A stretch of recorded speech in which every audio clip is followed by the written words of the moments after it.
Ayan, bagong shower lang ako guys. Nakasando na naman ako. Sobrang init talaga.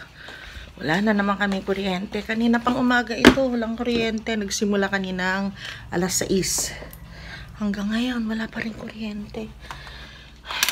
Wala nga pala si Papa. Pinaayos niya yung ano namin. Sumakit yung tiyan ko guys. Siguro nung wala kaming nung wala kaming vlog. Sobrang sakit ng tiyan ko. Tapos kahapon, half day on, kaya wala kami halos vlog ni Papsi. Tapos ngayon, gano'n na naman. Dumating kami kanina, namamalipit ako sa sakit ng tiyan. So, andito lang si Sky sa si Bella, kasama ko. Hintayin ko lang si Papa. Dapat may pupuntahan kami ngayon. Hindi na naman kami matutuloy. Dahil dito sa walang kuryente.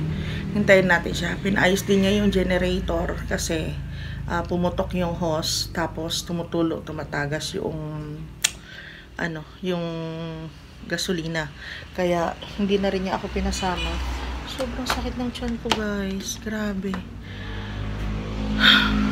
Higa muna ako. Kaya namin siya, hindi na ako gano'n nakakain. Sobrang sakit talaga, grabe yung sakit. So ayan, binuksan ng kaunti ni Papa yung yung bintana namin. Tapos dito may konting liwanag plus dyan.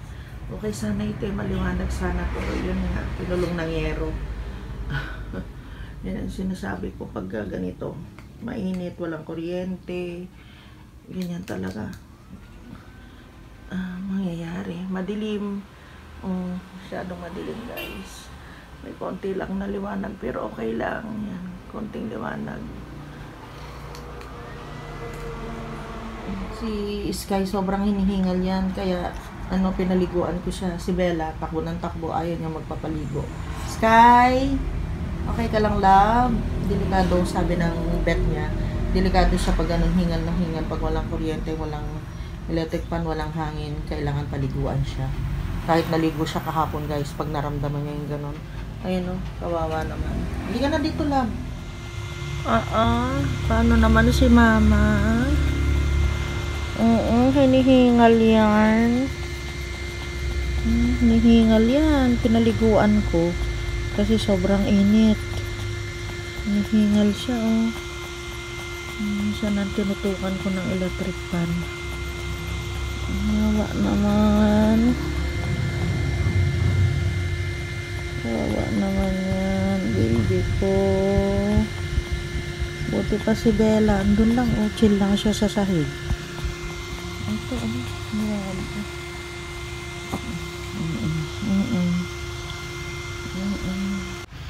Halika na, Sky. Andiyan na si Papa.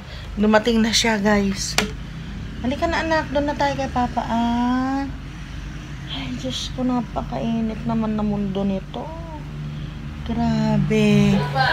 Ayan, guys. Binuhay namin yung generator. Nanonood kami ni Papa. Tapos, isang electric fan. Pero pinatay namin yung ilaw, guys, para medyo mas matipid. Nakakatipid ba pag ganon? Oo naman. Ayun. Isang electric fan. Kaya hindi kami sa kwarto. Dito na lang kami sa sala. Tapos TV. Ayan, okay na. Makakuha yung electric fan mo doon. May kuryente na, guys. Magsa 7:30 na. Ngayon lang nagka-kuryente. Maghapon. Ayun. Alam nyo ba merong nangyari kanina? Naamoy Papa? Pupwede pa yung kawali natin? Pupwede pa? So, may disgrasyang nangyari kanina guys dito sa loob ng bahay. Papakita ko sa inyo. Hindi na po pwede, kaya? Hindi, ibig ko sabihin yung kawali. Oo. Tinan nyo guys, Alam nyo bang nagbabaga na kanina ito dahil pa na tinan pati nasa ibabaw, na siya. Oo, walang kuryente kasi kanina, tapos iniwanan ko. Tapos, sinabi ko kay Papa Pang, pakitignan mo ako yung, tinan nyo, pati yung, Diyos ko, buti hindi sumabog ito, mahal, Oo, itong takip, grabe. Muntik na nasunog yung bahay namin, guys, kasi, kanina itong kawali, alam nyo ito, tinan nyo, Yung kawali kanina, talagang siya, nagbabaga na. Talaga, leksyon yun na hindi kami dapat na hindi namin dapat na iniiwan itong kalan na nakabukas. Ganda pala ng kawali na ito. Tingnan nyo guys, oh. Oo pa. Palagay ko malilinis pa ito. Pero, oo nga. Itapon na natin ito. Lagay ko muna dito sa gilid. Dito mo ilagay yun? Saan? Dito. Saan? Grabe, oh. Natutong talaga, oh. Nag-ano na kanina. Na, buti na lang. May isang oras na ba yun, mahal? Parang meron. Meron na. May isang oras na yun. Nakasalang siya. Sinalang ko, guys. Tapos sabi ko kay Papa, ipaalala mo sa akin kako yung yung saging ha. Sabi ko sa kanya. Oo, sige, sabi niya. Tapos, nanood na kami kung ano na yung ginawa. Nanood kami, nagmerienda kami. Dami na kaming ginawa. Basta isang oras na mahigit siguro yun, guys. Nakalipas. Grabe, oh. Muntik na talaga, muntik na kami nasunog. Ang ko dito sa kawali na ito, tinan nyo yung sa labas niya, oh. Oh. Oh, tinan mo yung labas. So, Ang ganda talaga siya. Oo, malinis pa yung labas niya. Pero nagbabaga na kanina, guys. Tapos, lumabas ako, sabi ko kay Papa, nakita ko kasi may message si Dina sa akin. Sabi niya, tita, may tinda po kaming barbecue. Sabi niya. So, sabi ko kay Papa, Pang, bili tayo kako ng yung paa ng manok, sabi ko sa kanya. Sige, sabi niya sa akin, umorder ka na, baka mamaya maubos na. Teka, ibaba ko kayo, guys. Tapos, guys, hindi pa ako umorder. Matagal pa yun, mga ilang minuto pa yun. Naghugas pa ako ng plato. Tapos habang naghuhugas ako ng plato, naalala ko na, sabi ko sa kanya, pa, pakipatay mo yung Tumingin siya sa akin, tapos umuo siya, pero wala kang matandaan pa. Tumingin siya sa akin, tapos umuo siya. Kaya akala ko, okay na. Hindi na ko na siya tinignan, naghugas na ako ng mga plato, baso, dami namin kasing baso na iniwan lang namin dun para, sabi ko, pag nagkaroon na ng kuryente, saka na lang asikasuhin. Kahit na meron kaming generator, hindi kami nagbubukas ng ilaw, yung dito lang sa may ilaw, isa lang yung ilaw na binuksan namin. Kasi guys, pag binuksan mo yung ilaw namin sa sa ceiling, isang switch niya, 4 na ilaw, meron yung 2 ilaw lang, yun lang yung binubuksan namin. Tapos ayun, grabe, sabi ko sa kanya, akala ko okay na. Yun, paglabas ko, naalala ko, natapos na lahat. Tapos umupo na naman ako. Dahil lumabas pa ako, guys. Sabi ko, bakit ako yung usok nila, pumapasok dito sa amin, hindi mahangin. Ala, nakabili, pa yun, guys, nakabili pa ako. Tapos, nag-ihaw pa, diniliver pa dito sa loob ni Emily. Tapos sabi ko, bakit mayroong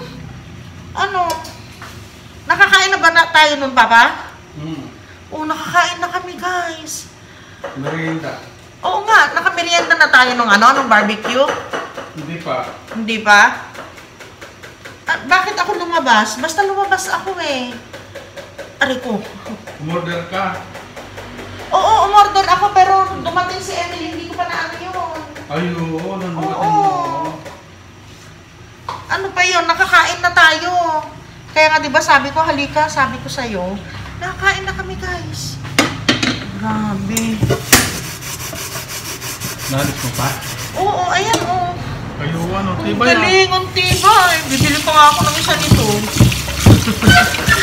Yung kay Marvin na aray po, ang daming langgam. Bumidikit yung katawan dyan sa hindi po pwede. At naman.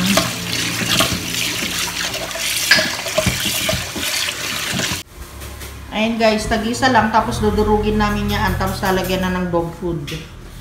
Kuha na nga ako. Dito pa yung kanilang mga yung pagkain nila. Ayan. Buti nga ito, hindi nilalanggam mahal dito. Konti lang. Ha? Hindi nila tayo. Pero pag nilagyan mo ng ano pagkain nila, Yung ano na, yung may ganyan, may halo-halo na ganyan. Oh, so ganyan lang guys, hinahati ko lang sa kanila yung isang cup na ganito. Para hindi sila masyadong yung super busog ba sa gabi. Ayan, okay na yan. Parang ayoko ng ano pa, ng lugaw, sa'yo na lang. ano na lang? Oo, tinapay na lang ako. Pero huwag mo ubusin sana. Ha? Huwag mo sana ubusin. Kaya mo? Konti lang ito eh. Tinapay na lang ang sa akin. Hindi na ako ano. Kahit tubig na lang na ano, na malamig. Okay lang. O, na kayo. Mga bachucha. Ito talaga, inano ko itong pagkain ninyo ha. Ikaw, Sky, pag dinramahan mo na naman ako ng ano, arty-arty. Ito mo, arty ito eh. Ayan, o. O, Bella. Sa'yo yan, Sky. Ito kay Bembelat. Sky, alika dito. Daling ko dito yung pagkain niya. Alika na dito, anak. Ayan, o, kumakain na kaagad si Bembelat. Alika na dito, o. Sky, dito ka. Nakaarte nitong bata na ito. Sige. Kain. Tsaka mas gusto niya, guys. Mas maraming horny. Hindi naman po pwede. Kailangan ano lang din, katamtaman lang din. Kaya gusto ko mas marami siya dog food na makain. Kain na, anak! Hoy! Shh! Ganyan niya, napaka-arte. Sige na, nakong. Kain na. Sarap yan. Ay, kasarap yan. Atay yan. Kain na, kain na. Ang galing ni Bella, Papa. Ang galing ni Bella. Oh. Asan na yan? Bakit nakatawan mo? Oh, kukunti na lang yung natira. Talagang sunggab siya agad. Bella, busin mo na yan, baby. Kumpisa talaga, oh. Feeling mo naman, royal blood ka talaga. Hey, Skyler. Feeling mo naman, royal blood ka. Hindi lang yan. Kain na, anak. Hindi ka na. Kain ka na. Kain na.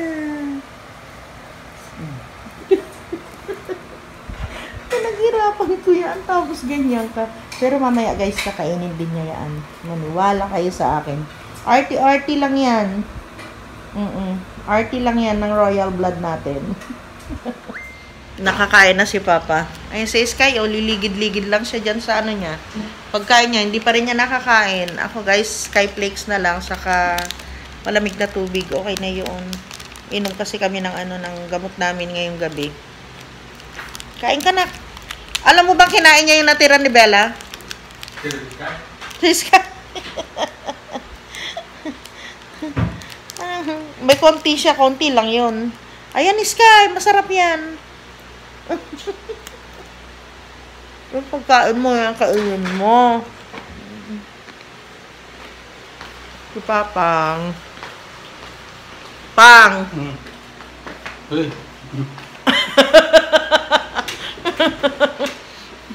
Hindi makasalita.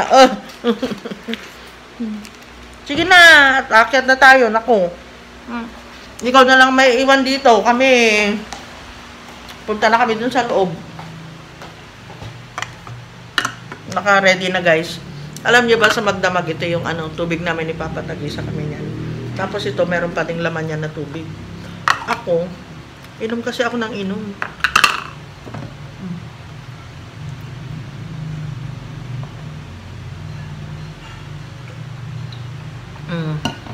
Ganyan lang. Dinagtagal lang yata niya ito ng tubig. Kasi pag nasa pitchel guys, madali lang na ano, na lumamig. Ano, hindi nawawala yung lamig.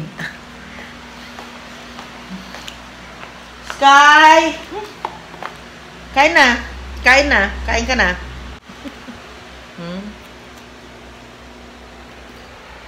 Ba't ba ayaw mo pang kumain? Ha? Ba't ayaw mo pang kumain? Kain ka na. Mamaya maghahanap ka na naman, magugutom ka. Hindi ko mababantayan yung pagkain mo. Kain na, anak. Kain na. Arte. Oh, bakit ka umakyat? Arte. Pag hindi aakyat si Papa, hindi rin siya aakyat. Arte ng mga aso na ito. Ay, kakay. Baba na dyan. Gusto ko na maligo, guys. Lapot na lapot ako. Mula kaninang umaga, siguro pang-anim ko na ito na na paliligo. Shower lang naman, guys. Kasi nga, yung sobrang init. Kinikilabutan na ako sa... Ay, kunin kayo pang BP. BP ako. Wala nang battery yung aming yung glucometer ko. Mahal pa naman dito ng battery niya. Pero titignan namin kung makakabili kami nito. Pero kailangan bumili kasi pang-check ko ng sugar ko. Sky! Kain na. Ito na naman. Ayan binabantayan ko yung pagkain niya. Kaya hindi ako makashower. Tagal ni Papa. Halika na, anak, dito. Ang arte talaga ng mga aso na ito. Halina kayo. Hi guys, alam niyo ba, nawalan kami ulit ng kuryente. Alas 12 na po ng madaling araw. Ayan, ngayon lang ako makakatulog. Ang sakit na ng ulo ko. So hanggang dito na lang guys yung vlog namin. Nagagalit ako kanina kay Sky, pero naawa ako dahil hindi na naman siya kumain. Buti na lang pinakain ko siya ng chicken. Nagmerienda kami ni Papa. Ayun, tapos si Bella tulog na. Si Papa hinihintay ko dahil pinatay niya yung generator. Ako talaga guys, hindi ako makatulog. Nag-generator kami 2 oras. Buti merong natira doon sa gasolina namin kaninang maghapon. So ayun guys, maraming salamat po sa inyong walang sawang suporta sa amin. And we'll see you again tomorrow. Good night!